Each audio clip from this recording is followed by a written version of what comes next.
நண்பர்களே, ஒரு மூடியை வச்சு ஒரு ஐஸ் குச்சியை 2 ஐஸ் குச்சியை வச்சு ஒரு பூமராங் தயாரிச்சிருக்கு நண்பர்களே. இந்த பூமராங் எப்படி பறக்குன்னு செக் பண்ணி பார்ப்போம் நண்பர்களே. இதை 45 பாகை சாய்வில் எறிய வேண்டும்னு சொல்லியிருக்காங்க. பார்ப்போம் நண்பர்களே, போகுதோ வருதான்னு பார்ப்போம்.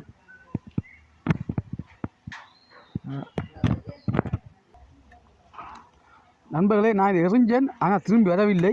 ஏனென்றால் நான் சரியான பயிற்சி எனக்கு இல்லை. நான் இப்போ தான் எறிஞ்சு பழகிறேன்.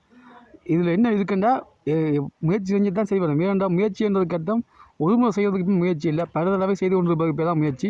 இதை நான் மறுபடியும் இதை முயற்சி செஞ்சு பார்க்க நண்பர்களே, எப்படி போகுது ஒன்று பார்ப்பேன் நண்பர்களே.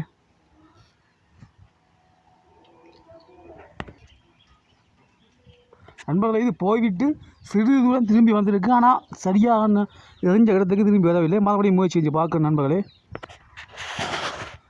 மீண்டும் இருந்து பார்ப்பேன் நண்பர்களே.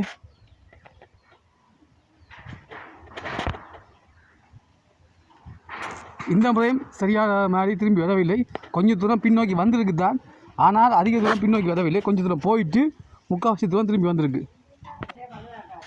நண்பர்களே, இந்த முறை முயற்சி செய்கிறேன், பார்ப்போம். அதுக்கு மேலே முயற்சி செய்ய வேண்டாம். அது இப்போ நல்லா பயிற்சி எடுத்த பிறகு நான் அந்த வீடியோ போடுவேன். இந்த முறை தான் இருந்து பார்ப்பேன் நண்பர்களே. கொஞ்சம் தூரம் திரும்பி வந்திருக்கு தான், ஆனாலும் சரியாக வரவில்லை நண்பர்களே. நான் இந்த வீடியோ முடிச்சு கொள்கிறேன். சரியான பயிற்சி எடுத்த பிறகு ஒழுங்கான வீடியோ போடுறேன் நண்பர்களே.